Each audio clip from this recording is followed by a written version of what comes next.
Portions of the following program may have been pre-recorded. The following program's views, claims, or ideas may not reflect those of WSRR Radio or StylesRebelRadio.com.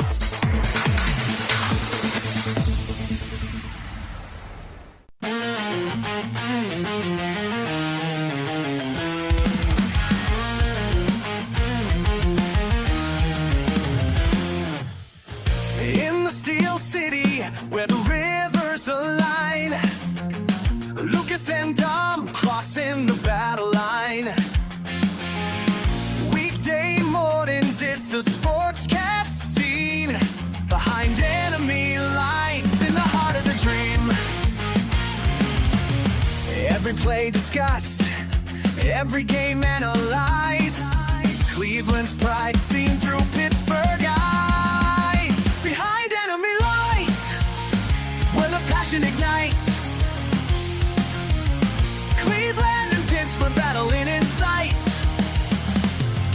Lucas and Dom rise with the sun.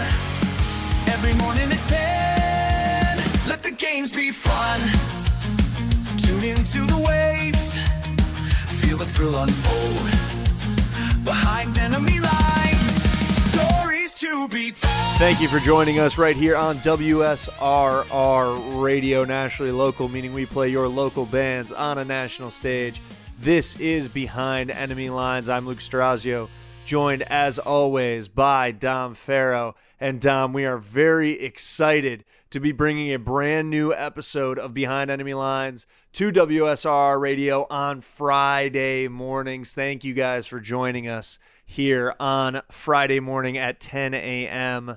Your Friday morning drive to survive. I don't know if I should say to survive on a Friday. I feel like more it's like a leisurely drive into work. You got your weekend plans coming up. You're thinking about this weekend of NFL action, some college football maybe, and we're going to be talking about all that today right here on your Cleveland Sports Talk Show from Pittsburgh on WSRR Radio. As I said, I'm Luke Strazio, joined by Dom Farrow. We are recording this on September 23rd at 11:19 p.m. And Dom, our teams both coming off of a win. Cleveland over the Packers, an improbable last-second win, and the Steelers beating the Patriots by a touchdown in Pittsburgh, both home wins. And now both of our teams going to be traveling to Europe, the Steelers this week and the Browns in 2 weeks, to face NFC, what is that, the North? The Lions, Packers, Vikings division. That's the NFC North, correct? To face NFC, both facing NFC North foes this week, the Browns with the Lions, the Steelers with the Vikings in Dublin. And then the Vikings, how about the Vikings just getting to stay in Europe?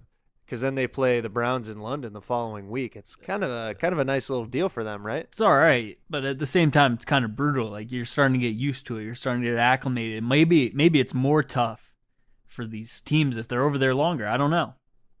I think it helps them a lot. I mean, I think that having the Browns have to travel next week. Now, I don't think them in that second week.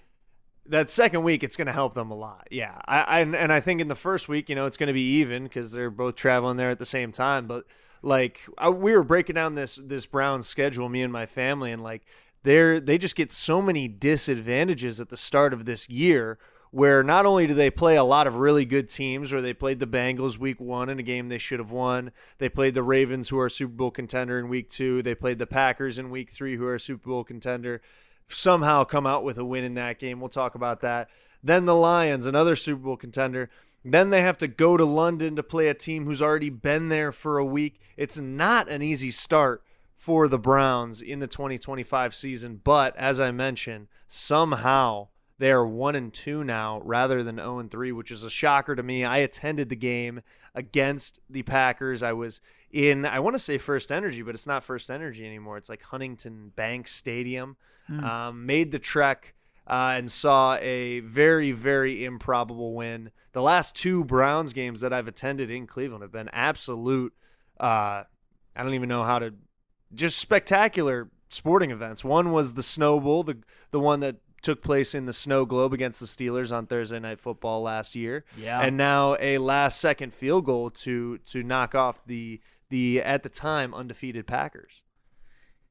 Yeah, I mean, you might be the lucky charm. I think you need to go to more Browns games. You need to get back. Yeah, maybe I because should. It was an improbable win. I mean, you said it last week. Their offense is bad. Still wasn't good in this game, but they found ways. Judkins is becoming a true RB1 this early on. He's already leading all rookie running backs. It's really incredible. But Yeah, and he's only got 2 games. That's the other thing too. He missed week 1, and Exactly. he's still the rookie leader in rushing yards. And it's a good squad overall. Like, they're competitive. I know the Ravens won. Like, the score it's lopsided, but they were mostly competitive in that one. Browns team isn't very really, bad they at were. all. And Lucas, like I've said week after week, might not be the best team in football, but it isn't the least entertaining as well. So like you get stuff every single week here. It might be the least entertaining still. I still, like I said this after week 1, like they can win some games. Their defense is a top 5 defense, I think, in the NFL, or at least it has the potential to be. I think skill and talent-wise, they're a top 5 defense in the NFL. Statistically, by the end of the year, I don't think they will be because, again, I think it's just going to be so hard to play that way where the offense is scoring 10 points a game.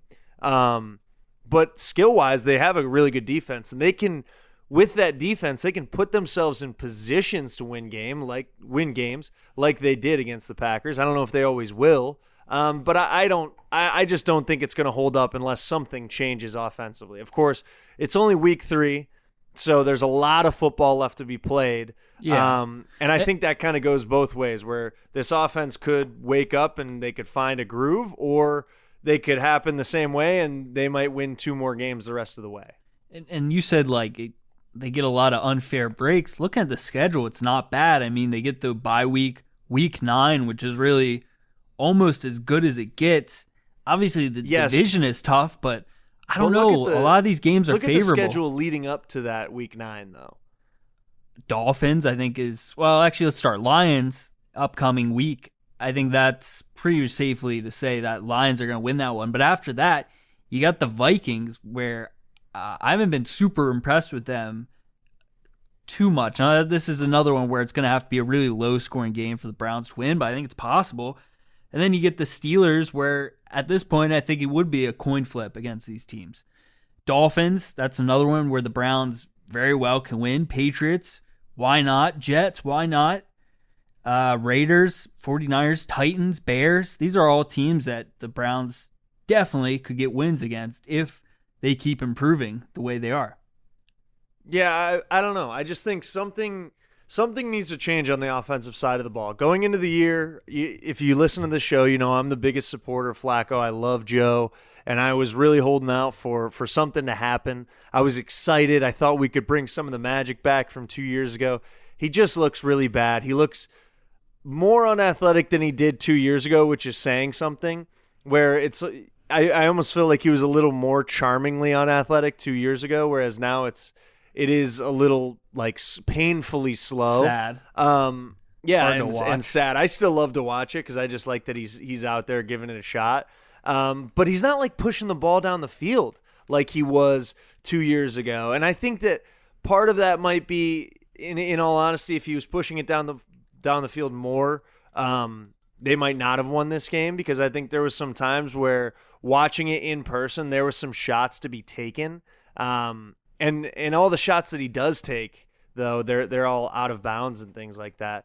But I haven't seen him really throw an accurate down the field pass yet. But I don't know. I just think, they scored 16 in week 1 where it should have been 20, and they had 2 missed kicks, an extra point, and a field goal. They scored 10 week 2. Obviously, it's against the Ravens, who are really, really good.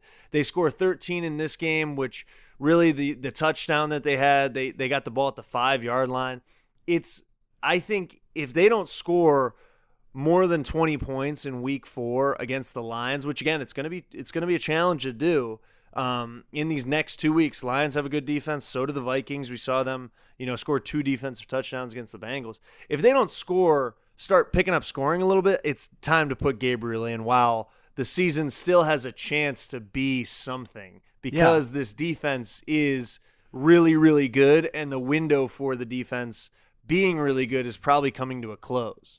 Yeah, well, let's be honest about something. Joe Flacco, as much as you like him, as much like, yeah, it's cute to watch this old man like still do this thing. He has no right being a starting quarterback in the NFL in 2025. He should never have been the week 1 starting quarterback for any NFL franchise. I don't care how bad of a situation it is. That's just the spot that he's in. He's too old.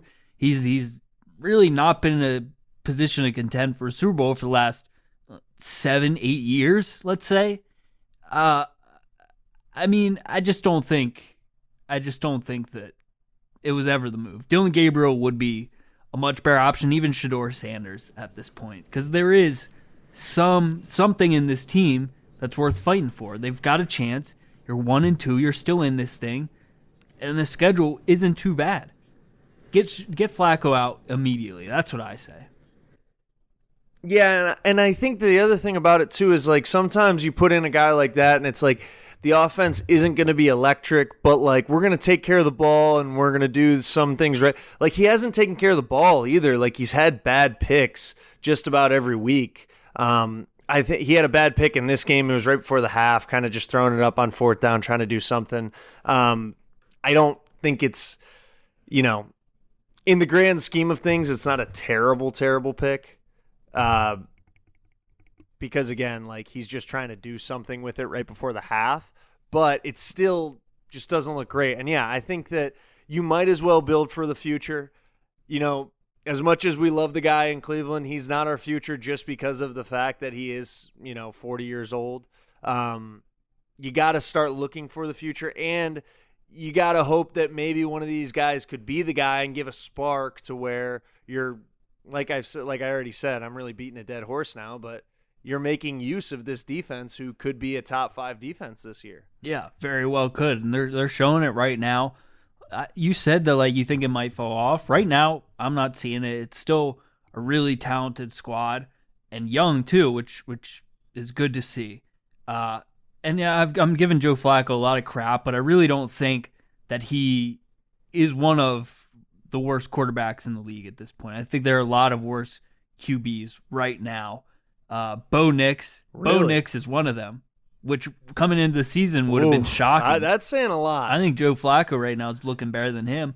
Russell Wilson, another one. Let's talk about that Monday night game. Bo Nix this year's like CJ Stroud? Because Bo Nix, it seemed like last year was like, oh yeah, he looks great. He's going to be the guy. Same thing with CJ Stroud his rookie year. And then that sophomore slump really hit CJ last year. And I think a lot of people were like, oh, we were, just kind of expecting a little bit more. And I think that was the story coming into this year, that everyone was expecting more from the Broncos and from Bo Nix. But you want to talk about Russell Wilson? I mean, how about the up and down play from him week 2? He looked like the old Russ. He was throwing bombs to neighbors. Even Wan'Dale Robinson got into it, chucking a couple of deep touchdowns, keeping him in that game against Dallas, sending it to OT. Set a career high in passing if it's not for Brandon Aubrey, they probably win that game.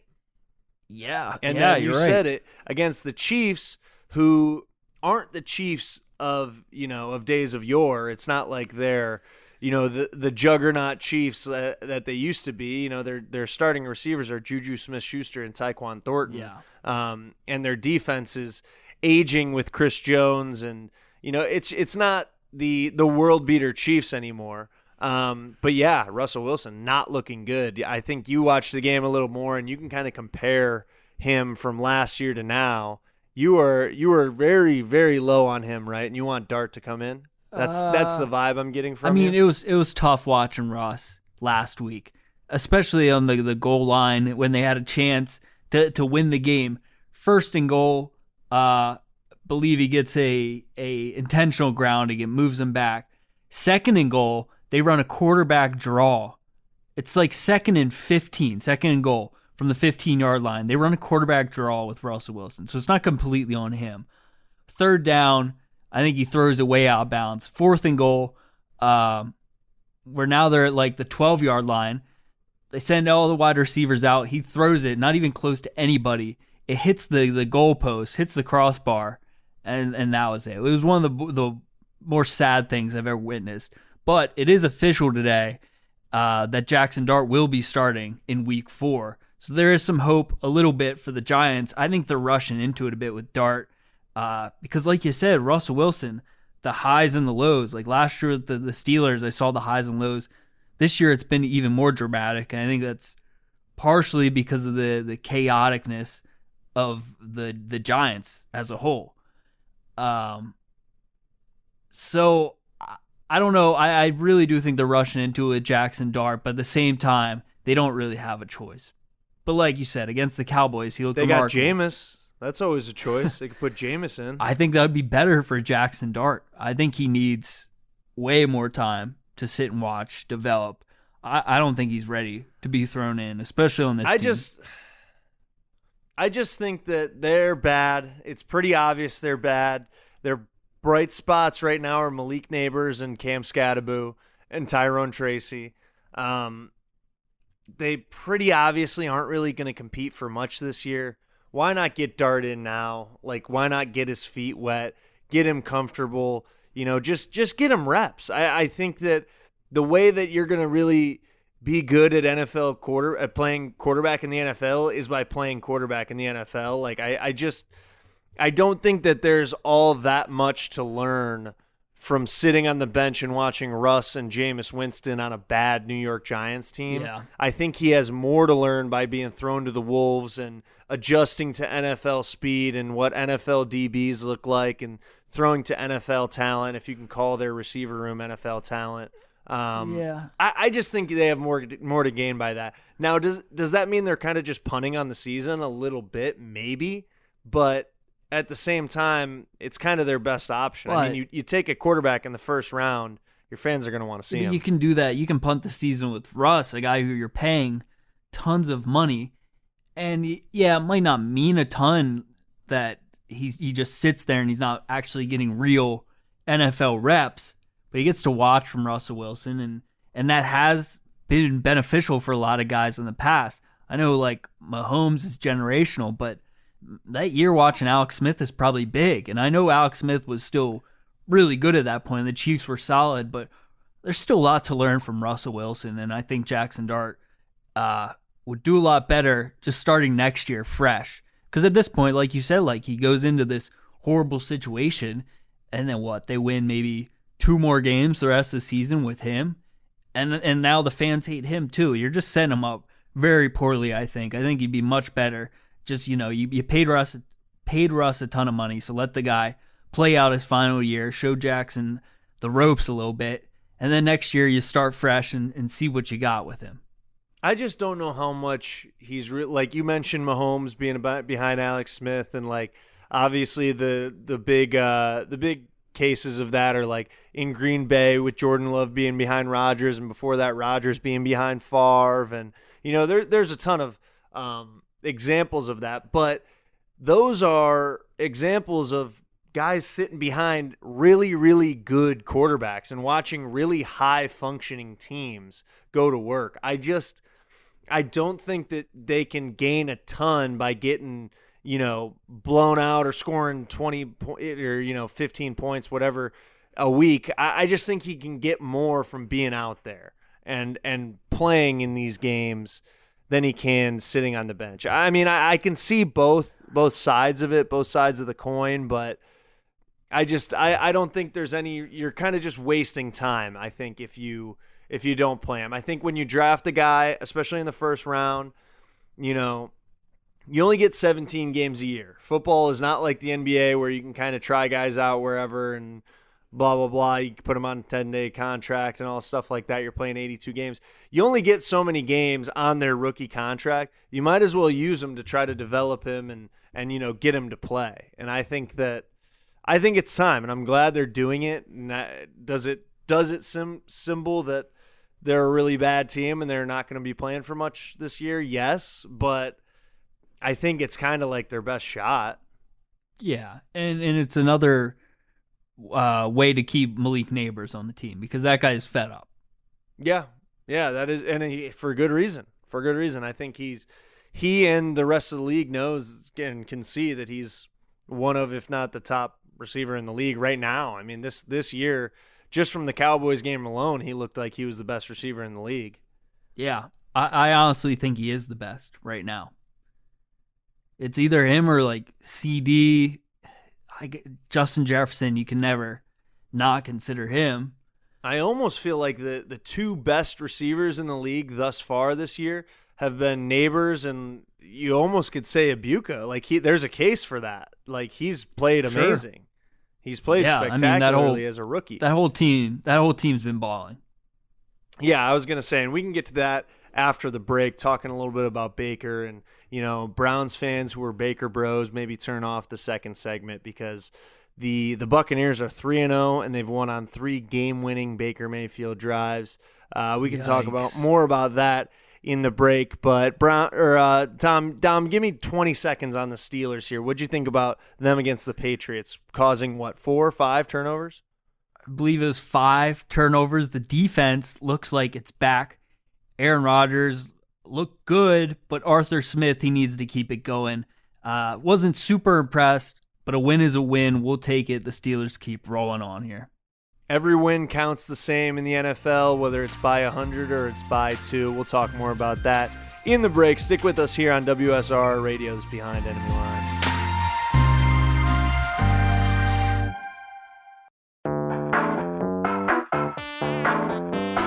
What's the difference between the shirt you're currently wearing and the one that I am?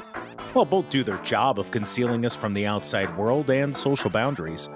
But one little black swoosh makes yours cost nearly double. That red rectangle may not change how warm you are, but it certainly changes the price tag.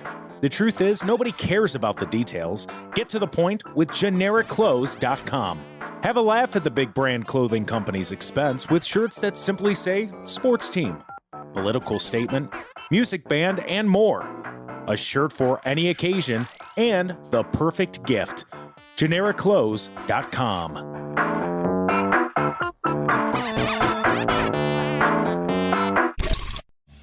Hi, this is Melissa. And hey, it's Matt. Coming at you from Synergy Music Studio. We are a recording and production studio located on the south side near Chicago. Check us out online at synergymusicstudio.com. We offer recording, mixing, and mastering. And follow us on Instagram at Synergy Music Studio. Rock hard.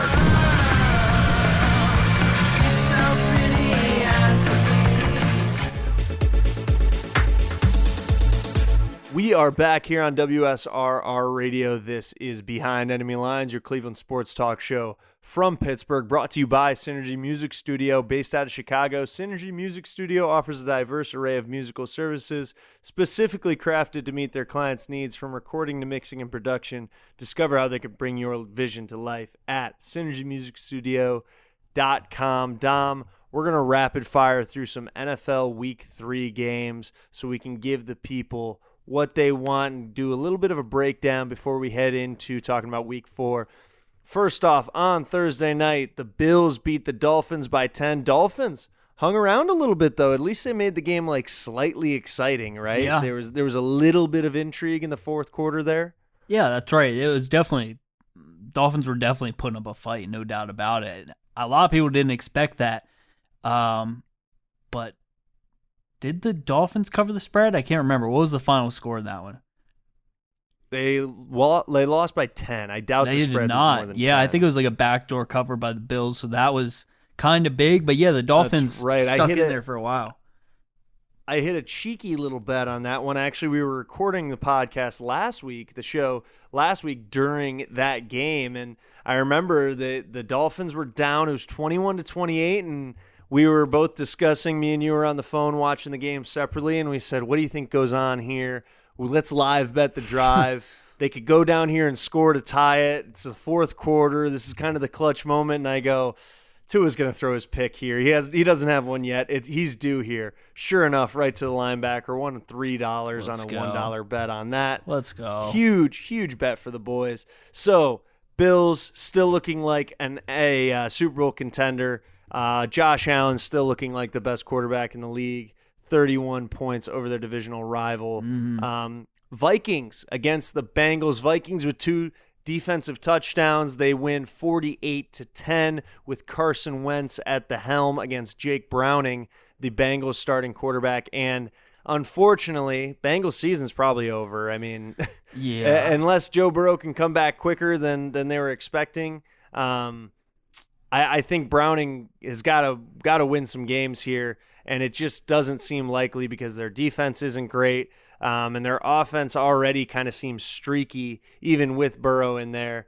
I said it before the season. I think they're going to take a big step back this year because even as close to being bad as they were last year, they found ways to win games, and Burrow had really, if you look at the statistics, and people have talked about it, like he really was in the MVP conversation as a 9-win team. Yeah.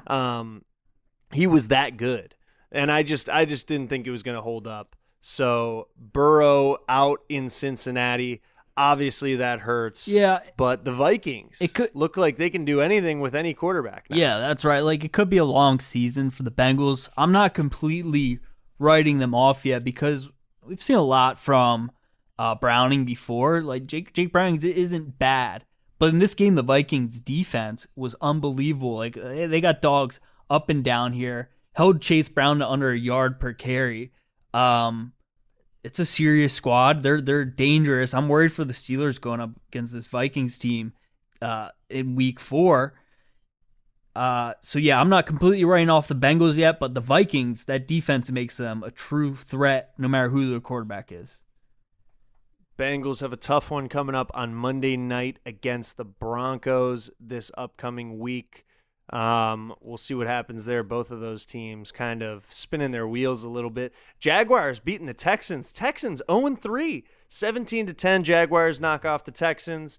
I think there's some conversation in Jacksonville about Brian Thomas Jr. is taking a little bit of a step back from where they saw him last year. I don't know. I've heard rumblings of like lackluster routes, slow effort, stuff like that, and there's a debate whether it's him or whether it's Lawrence is the problem. But anyways, they find a way to win against the Texans. And I mean, really, they could have been 3-0 if they would have beaten the Bengals last week. Yeah, the Texans are completely a wreck right now. They're going to need a lot to turn it around. People acted like C.J. Stroud was a generational talent after his rookie year. And it really got to his head, I think. Now that it seems like that team is in complete turmoil. And the Jaguars, like, they got a gritty win against this team. And the Texans, like, the roster isn't bad by any means, but beating this team in this fashion isn't all that impressing me right now. I think a lot of people, are getting real high on the Jaguars at this point, and I would not rush that far yet. I don't think they're a playoff squad. No, I don't think so either. And I don't think they've really played anyone good yet either. I think that's a big part of it. It's a big first win. Moving though. on, yes. Well, they're 2-1 now. They won in week 1.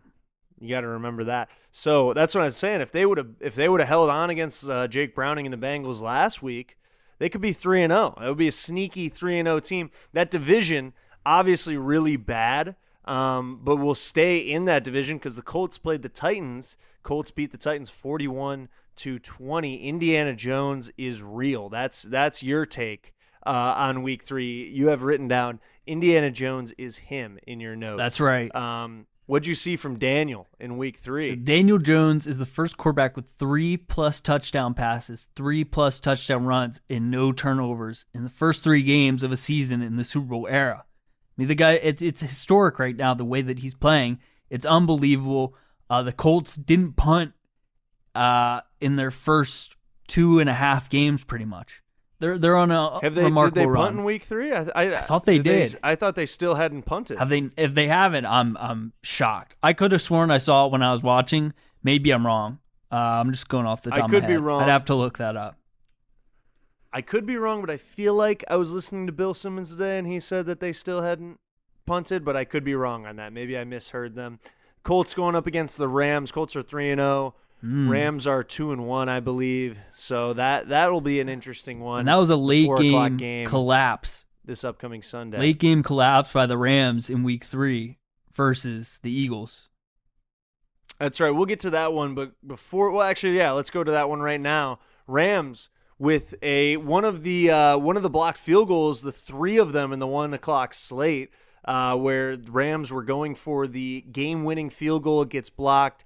Jordan Davis picks it up, touchdown for the Eagles. Absolutely ruins the spread for anyone who was looking at that. I think the spread was like, what, 6.5 or something like that? I'm not Yeah, I think so. sure exactly what it was, but with the scoop and score, the meaningless scoop and score where all they had to do was fall on the ball and they win the game, but instead he scoops it up and the big man takes it all the way to the house. It's a sneaky backdoor cover for the Eagles. It was brutal for them. And the Eagles at one point in this game, they were down big, right? They were down I actually huge. never watched this game. There was a lot of games that I didn't actually get to watch this week because I was at the Browns game. But I think it was 27 or 26-7 at one point, was it not? Yeah, I mean, they came down from a lot. The Eagles started off horribly. I don't even think they got a first down on their first, like, five drives, it felt like. The Rams were dominating them completely, and the Eagles somehow found a way. And I really thought this was, like, a big moment in their season because I thought the Rams coming into this one were hot. But I think after this week, or after this week, this past week, I should say, the only one that I think could face them and take them down is the Bucs. The Bucs are seriously going to give them some problems here. But other than that, the Eagles look like the best team in the league, in my opinion. And that is their Week 3 matchup, is it not? The Week 4. Week 4 matchup. That's correct, and I think it's a big one. It's a big Eagles stop. And Bucs at 1 o'clock. That one I was looking at betting wise because I want to bet on the Eagles because they're 3-0, they're the Super Bowl defending champs, but the Buccaneers, they're just they've been so electric this year. They're finding ways to win, and they found a way to win again. We'll go to that game now against the Jets, a 2-point win in which they're going to kick a field goal. There was another blocked field goal in the 1 o'clock slate late in that witching hour. I was not watching Red Zone, but I'm sure Hansen was losing his mind during the witching hour, where the Jets return it for a touchdown. They go up. Buccaneers, third game in a row, third game-winning drive in a row. Baker has got it going right now. 2-point win over Tyrod Taylor and the Jets in the creamsicle away as they looked really good on the field. Emeka Egbuka also looked really good on the field. He's looked spectacular. He's running away with Offensive Player of the Year thus far. Offensive Rookie of the Year thus far. But yeah, Buccaneers are dangerous. That's going to be a fun one to watch against the Eagles. One that was interestingly fun to think about was the Raiders versus the Commanders. Marcus Mariota against Geno Smith. Commanders 41-24 win without Jaden Daniels. What'd you see in this one? This is one I didn't get to watch a lot of, but I was surprised to see that the Commanders put up 41 points with Mariota. Yeah, this is one that I also did not watch a lot of. I thought it was going to be more competitive, but obviously it wasn't. The Raiders just stood no chance from the beginning of this one. But the Commanders, really just a well-rounded team overall. Love Dan Quinn. Love how he's got this squad rolling, but once Jaden Daniels is back, they're going to be a tough team to beat for sure. I think it's weird because coming into the year, people were high on the Patriots this year. They were excited about Drake May. They were excited about Travion Henderson. They said their receiving core is bad, but they had Mike Vrabel. And then the Raiders beat them in week 1. So because of that, I was like, oh, maybe the Raiders are actually good. And now the Patriots have looked bad. So I think I bet on the Raiders in this game. I think they were part of one of my parlays because I was like, they're playing Mariota. But I think are the Raiders are they bad? Yeah, I'm pretty sure. And Genti hasn't shown a lot so far. It's going to be a long season for Raiders fans.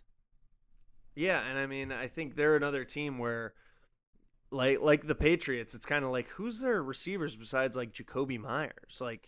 It's tough to say who a lot of their weapons are. Their two big weapons are Bowers and Mayer at tight end. Yeah, Bowers is an their interesting guy. game for the. Yeah, obviously he's their receiver, their wide receiver 1. Interesting game next week for the Commanders against the Falcons.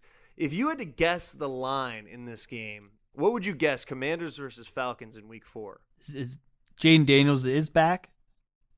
Nope, he's not. It's going to be or at least it's supposed to be Mariota, but I think there's a chance Daniels plays. What would you think it's at right now where Daniels is questionable? I don't know, minus 6.5 for the Commanders. Yeah. It's minus 3.5 for the Commanders. I actually thought the Falcons were going to be favored when I went to look at the lines. What?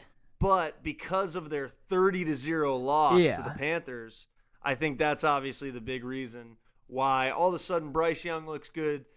Penix looks really bad. The Falcons get shut out against what some people were considered to be the team that was in the running for the worst team in the league after the first 2 weeks. Yeah.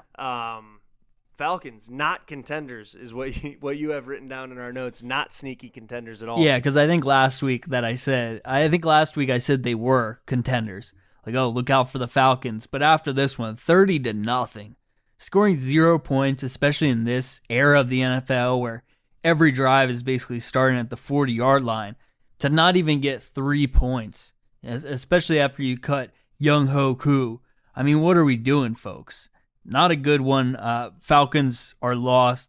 It's bad for them right now. We can go back to the Steelers, who have not looked as good as people were hoping they would coming into this year. Again, 5 turnovers, losing to the – what did I say? The Steelers not looking good? Is that what I just said at the beginning of that sentence? I meant to say the Patriots not looking good. 5 turnovers against the Steelers. Got those two teams mixed up. 21-14 win for the Steelers in Foxborough. Dom, again, you gave us a quick 20-second one before the break. But give us a little bit more here. What'd you see out of Rodgers? Are we more enthused about them now? Are they once again Super Bowl contenders for you?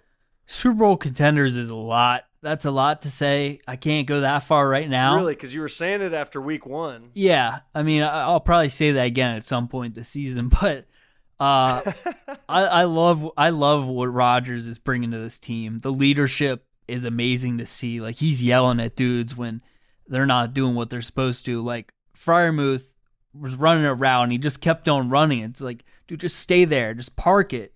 And Rodgers was like yelling at him as soon as he incomplete, because it was a big pivotal moment. You're up 14-0. You have a chance to go up 17-0 or 21-0. That was a big opportunity there. So Rodgers got in his face. He let him know. But he's also there. He's excited when they're scoring. He's excited on the sidelines when the defense is making a big play. Everything I'm seeing from Rodgers, I absolutely love. As far as Arthur Smith and the play calling, the first quarter's been good so far every week for the Steelers, but after that, it really gets ugly. And they're fighting and clawing. Once you get off those scripted plays, man, it's tough. Yeah, and they scored on, I believe, their first 2 drives of the game, and then their last offensive drive of the game. So I don't really understand what's going on. I don't love it, to be honest. But a win is a win. 2-1 is good. And I think people are still sleeping on the Steelers. All right, Broncos losing to the Chargers 23-20. Is Justin Herbert in the early MVP conversation? Gotta be. This guy's playing out of his mind right now. He's finding receivers all over the place. It doesn't matter who it is. Quentin Johnson, Ladd McConkey, Keenan Allen. He's got dogs all over the place. And unfortunately, Najee Harris, another one of his weapons, goes down with a non-contact injury. He's going to be out for the season. That's unfortunate. A guy who never missed a game with the Steelers. I feel really awful for him. But the Chargers, it's a next man up mentality. The rookie Omarion Hampton is going to need to take on a big role. But Chargers are serious Super Bowl contenders, and they're honestly top 5 team right now. Yeah, and I think it was interesting that coming into the year, so many people were kind of just didn't want to touch the Chargers. I think a thing that was undervalued is that it's year 2 with Harbaugh. And, I think he is a really good coach. And I think that, having his culture there for longer is only going to, positively impact that team and Justin Herbert. So yeah, Chargers looking really, really good, beating their divisional rival, the Broncos. Seahawks beat the Saints 44-3. Nothing to talk about there. Real snooze fest. Saints are the worst team in the league. Yeah. I can actually confidently say that I really do think the Browns could beat them by a good amount, which is strange to say. I don't even think they're on their schedule this year, but I think that is one, if not the only team, that I actually feel confident that the Browns could beat more than 5 times out of 10. Yeah. And the Cowboys Titans. lose to the Bears. Yeah, I don't know though. I think Cam Ward could surprise some people. I don't know. That's not one I would confidently be able to say. Bears beating the Cowboys, getting back on track. Caleb Williams with their first win of the Ben Johnson era. And there was a little flea flicker in there. Looks like Ben Johnson's getting a little bit more to himself. I think as the season goes on, he'll get to express himself more and be more creative in his play calling and play drawing up. I think that just getting comfortable in Chicago really will be, as it goes on, it'll only be positive for Ben Johnson and the Bears. And the Cowboys, really bad. Yeah. Cowboys stink. But the Bears are exciting. CD went down with an injury, I think, in this one. Yeah, it seems like he's going to be out. I think I saw at least 4 weeks. Maybe I'm wrong on that. But I don't really care about the Cowboys. The Bears, though, the Bears are a fun team. I really enjoy watching them. Caleb Williams is a good quarterback. And you were talking about Harbaugh going into year 2. I'm talking about Ben Johnson going into week 4. I don't even know what week we're going into. 3? Yeah, week. This is 4 coming up. This is 4. We just had week 3. For Pete's sake. Anyways, I really like what Ben Johnson is doing here. Luther Burden getting involved with that big flea flicker, like you said. Rome Odunze in year 2 looking phenomenal. The Bears need this one bad. I thought it was going off the rails a little bit, but getting this one in a big time win against America's team, that means something. Chicago, they're hurting a little bit right now, but I think if they keep things going, they could still be an exciting team and get things done. It's going to be week 4, Dom, for Pete's sake, and the Bears play Pete Carroll's sake. I don't know. I was trying to work that in somehow. That. They play the Raiders in week 4, so they should be able to get their second win, be 2-2 back to 500. That'd be huge. Real quick before the break, before our final segment, Niners with a game-winning drive. Mac Jones leading them down the field with hobbled in a way and beating the Cardinals by 1. Another divisional rivalry happening there. Niners, even with the injuries, looking like a team that they just know how to win. I don't know what it is, if it's Shanahan or what, but they've been there before. They figure out ways to win. They did it again in this one. McCaffrey looks back to what he was, maybe not exactly what he was 2 years ago when he was like Offensive Player of the Year, but he's looked good. He's been my best fantasy player thus far. Yeah, I don't know if I might be wrong saying this, but I think there are a lot of teams that beat the 49ers this week, but they got the win this week, really. So that's all that you need to care about right there. The Cardinals, I don't think, are a great team overall. They lose James Conner. Brutal injury. He's going to be out for the season. Huge loss for them. Hurts. Really, really awful injury there.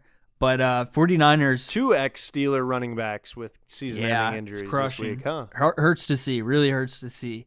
But even with saying that, I think there's a lot of teams that beat the 49ers in their current state. I do think that Mac Jones doesn't get enough credit. He looked really good, hitting his guys. Ricky Pearsall was getting things done. 49ers, I think, they're close to a lock to make the playoffs, in my opinion, just because of the structure. I just think the only thing I worry about with them is their depth. I think that, again, I was listening to Bill Simmons today, and he was talking about, I think they're like top 7 guys take up like over 50% of their cap space. They're not super deep, and they have a lot of injuries. Purdy obviously is out right now. Ayuk was out to start the season. Who knows when McCaffrey's going to get hurt, because you feel like he's going to miss at least 1 to 4 games at some point this season, if not more. Knock on wood. I don't know. I hope so. I think if things keep going this way, they can definitely be a playoff team, but there's just that, staying healthy is obviously a must-have for any team, but this team especially, where it seems like they're aging. They lost Bosa in this game as well. Yeah, he's out for the year. But out for the year, really? Yeah. That was the prognosis. I didn't hear that. I knew that they lost him for that, but I didn't hear the final diagnosis on him. Talked about the Chiefs and Giants. That was a snoozer of a Sunday night game. Lions and Ravens. We'll talk about this one more time quickly before the break. I think that Dan Campbell, might be getting more comfortable without Ben Johnson. He got back to like the aggressive ways, went forward on a fourth down late in the game to ice it pretty much. And it wasn't an easy, wide open thing either. Jared Goff had to make a tough over the shoulder throw to Amon-Ra. I thought that it was really well drawn up. They kind of got back to like something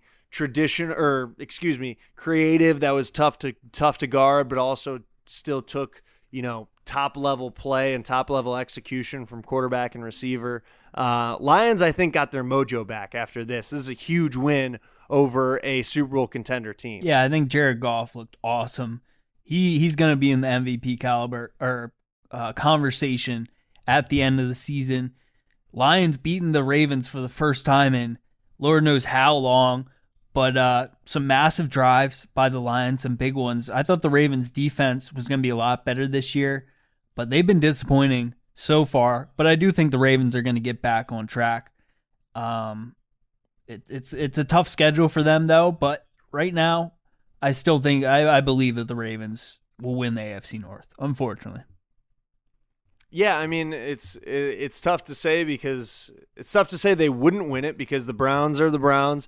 The Bengals are without Joe Burrow now, and the Steelers are looking good, but you just feel like there's so much football left to be played. Like I said, they're going to find their groove, and really, you shouldn't even say find their groove. Like, they've still scored. They scored over 40 points the first 2 weeks, 30 points here against a very, very good Lions team. I think that they still are firmly in the contender category for us here at Behind Enemy Lines. Stick with us through the final break here for our final shortened segment right here on WSRR Radio.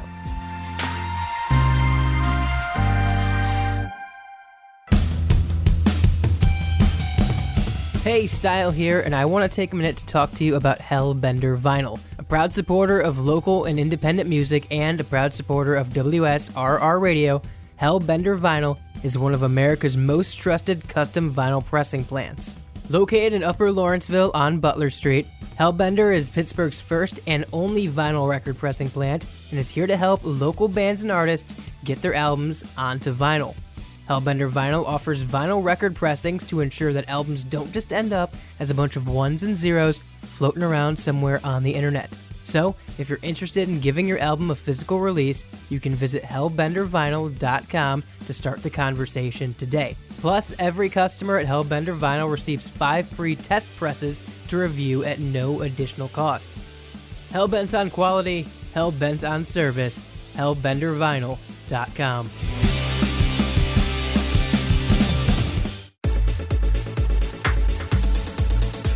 WSRR Radio and Behind Enemy Lines are brought to you by GenericClothes.com. Nobody cares about the details. Get to the point at GenericClothes.com. Don't sell out to big brand clothing empires and their prices. Make a statement at their expense with GenericClothes.com. Dom, we've got a couple minutes left here on our first Friday episode of Behind Enemy Lines. Stick with us. Moving forward, this show will be on Fridays at 10 a.m. You can also get re-airs of old shows at 10 a.m. on weekdays right here on WSRR Radio. Dom, you hit me with an interesting bet that you have lined up for the Super Bowl, and it has nothing to do with the actual game itself. What are you talking about here? Tell the fans what you're cooking up. Well, I don't just have one bet. I got 2 bets. Oh, and, okay. It's not a typical bet. It's not through a sports book. It's through something called a prediction market. Have you heard of that? I have not. It's a prediction mark or market? Prediction market. Okay. So like there's this new thing called prediction market where it's like you can bet basically on anything. It's like, will Trump do Am I this? gonna have a will sandwich for lunch tomorrow, or am I gonna have pasta? No, it's like real life events. It's like you can do like. Oh, that's not real economic life things. enough for you? My lunch isn't real life? Go on. They're like these market makers, but they do like these sports things, and it's like one of the prediction markets is who's going to be the Super Bowl halftime performer, and so it's like a list of people. I think it's going to be Miley Cyrus. I think it's going to be Miley Cyrus who's going to be the halftime performer. So I've I buy heard these rumblings of that. It might have been from you, actually, but I feel like I've heard that from somewhere else, too. So I buy these contracts. Let's say they're like 10 cents. Each contract I buy, every contract, if it becomes true, will pay $1. Okay. So like 10, you're basically buying dollars for 10 cents. This is not financial advice, by the way. None of this is. Do not listen to anything that I say. But to hedge this bet, the number one person that is the favorite in this market right now is Taylor Swift. And I think there's 0% chance that Taylor Swift is the Super Bowl halftime performer. Like I said, none of this is advice. I have no clue what's going to happen. But I don't think she's going to be the halftime performer. Yeah, so, she'll wait until Travis retires. So you don't just have to bet like on who is going to be the halftime performer. You can bet no on the contracts. So I'm buying no contracts on Taylor Swift. Okay, I like that. And because she's the favorite, in on that. the no's are her no's are the most like profitable if it becomes true. I just don't think it's going to happen. I think she's too good for the NFL. So I think it's between. Are these contracts at different prices, or are all of them 10 cents for $1? No, so Taylor Swift was like 50 cents, 60 cents, 40 cents. It's been all over the place. But right now it's Taylor Swift, Adele, Miley Cyrus, Post Malone, Metallica. But really I think it's between Miley Cyrus and Adele. If it's Adele, then just the Taylor Swift ones will pay. If it's Miley Cyrus, then both of them will pay. But if it's Taylor Swift, then I'm out of luck. You're screwed. Yeah, you're screwed big time. What are the odds on Smash Mouth doing the halftime show? That's who I want to hear. You could probably make $1 bajillion on that. That would be. There are tons of options bet. though. It's like Ice Spice. It's like who's buying the Ice Spice contracts? What else is on these? What else is on these contracts? What else can we bet on? Like what Trump? Like if Trump's going to pass a tariff or something like that? Well, it's like how many rate cuts there's going to be. What like the average price of gas is going to be. There's a bunch of interesting stuff here. Very interesting. You can bet any more like college entertainment stuff? Let me see. Let's see the culture section. Oscar nominations. This might have to be a segment that we revisit in future episodes because we're running out of time here. But what is it? Future market something? Prediction markets. There's like prediction markets. We'll have to revisit this in future episodes. Thank you guys for listening to this episode of Behind Enemy Lines right here on WSRR Radio. Friday mornings at 10 a.m. moving forward for the newest episodes of Behind Enemy Lines. Thanks for listening. The preceding program was a sponsored production. The views, claims, and ideas expressed may not represent those of WSRR Radio.